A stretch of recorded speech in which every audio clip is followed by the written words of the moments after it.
নমস্কাৰ বন্ধুসকল, আপুনি সঁচাকৈয়ে সাঁথৰ ভাল পায় নেকি? চাওঁ আহক। সাঁথৰ প্ৰথম খণ্ড। জানো আহক সাঁথৰৰ ইতিহাস আৰু শিক্ষা ব্যৱস্থাত সাঁথৰৰ ভূমিকা। এইটো খণ্ডৰ আৰম্ভণিতেই আপুনি এই 5টা সাঁথৰৰ উত্তৰ দিব পাৰিবনে? সাঁথৰ একলৈ আপোনাক আদৰিছোঁ। সাঁথৰ কেইটা জানো আহক। উত্তৰ দিবলৈ আপোনাৰ হাতত 1 মিনিট সময় আছে। 1. আপুনি ধৰি ৰাখিব পাৰে কিন্তু দলিয়াব নোৱাৰে। বস্তুটো কি?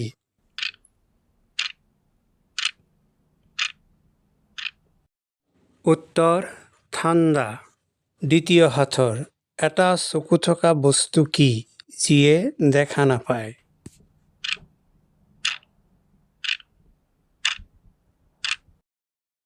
উত্তৰ বেজী। তৃতীয় সাঁথৰ। ইংৰাজী ভাষাত 1 মিনিটত এবাৰ আহে, 1 মুহূৰ্তত দুবাৰ আহে, কিন্তু 1000 বছৰত এবাৰো নাহে। সেয়া কি বাৰু?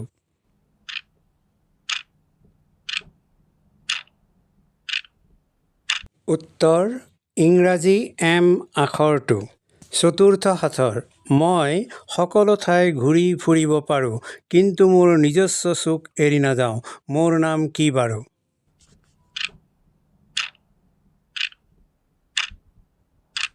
উত্তৰ ডাক টিকট। পঞ্চম সাঁথৰ। মোক পেলাই দিলে মই ফাটো, কিন্তু মোলৈ চাই হাঁহি দিলে ময়ো হাঁহোঁ। মই কি বাৰু?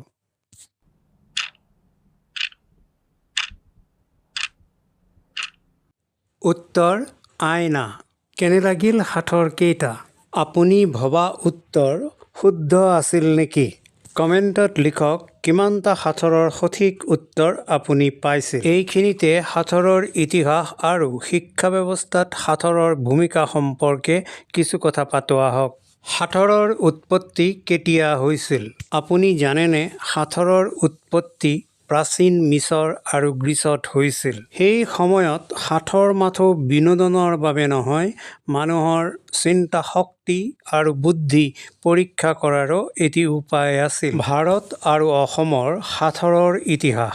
ভাৰতত সাঁথৰৰ প্ৰচলন বহু পুৰণি। মহাভাৰত আৰু পুৰাণসমূহত বিভিন্ন সাঁথৰ পোৱা যায়। বিশেষকৈ যক্ষ আৰু যুধিষ্ঠিৰৰ মাজৰ সাঁথৰবোৰ অতি জনপ্ৰিয়। অসমতো প্ৰচলিত সাঁথৰৰ এক সমৃদ্ধ পৰম্পৰা আছে। গাঁওসমূহত আগতে আজৰি সময়ত মানুহে পৰস্পৰে পৰস্পৰক সাঁথৰ সুধিছিল আৰু তাৰ উত্তৰ বিচাৰি আনন্দ পাইছিল। উল্লেখ্য যে সাঁথৰ শব্দৰ প্ৰতিশব্দৰূপে দৃষ্টান্ত, দৃষ্টান বা প্ৰহেলিকা শব্দৰ ব্যৱহাৰ অসমীয়াত কৰা হয়।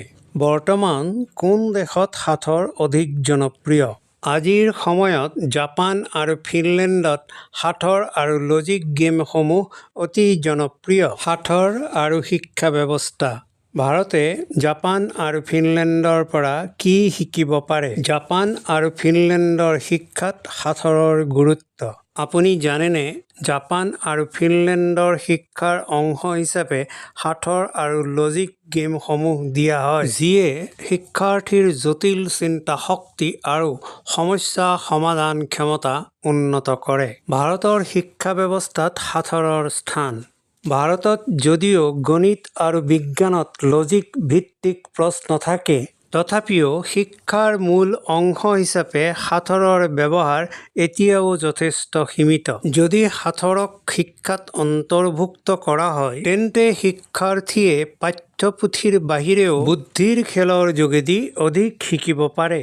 অসম আৰু ভাৰতৰ পৰম্পৰাগত সাঁথৰ শিক্ষাৰ এক অংশ হ'ব পাৰেনে? অসম বা ভাৰতত পৰম্পৰাগত সাঁথৰৰ প্ৰচলন আছে। এই সাঁথৰবোৰ নতুনকৈ শিক্ষাৰ ব্যৱস্থাত সংযোজন কৰিলে শিক্ষাৰ্থীৰ বাবে আনন্দদায়ক আৰু শৈক্ষিক মজা লোৱাৰ উপায় হ'ব পাৰে। আপোনাৰ মতে ভাৰতৰ বিদ্যালয় আৰু কলেজসমূহত সাঁথৰক প্ৰশ্নোত্তৰ হিচাপে অন্তৰ্ভুক্ত কৰিলে কিমান লাভজনক হ'ব? কমেণ্টত মতামত জনাব। এনে আনন্দদায়ক সাঁথৰৰ ভিডিঅ' চাব বিচাৰিলে এই ভিডিঅ'টো লাইক, শ্বেয়াৰ কৰক আৰু আমাক ফ'ল' কৰক।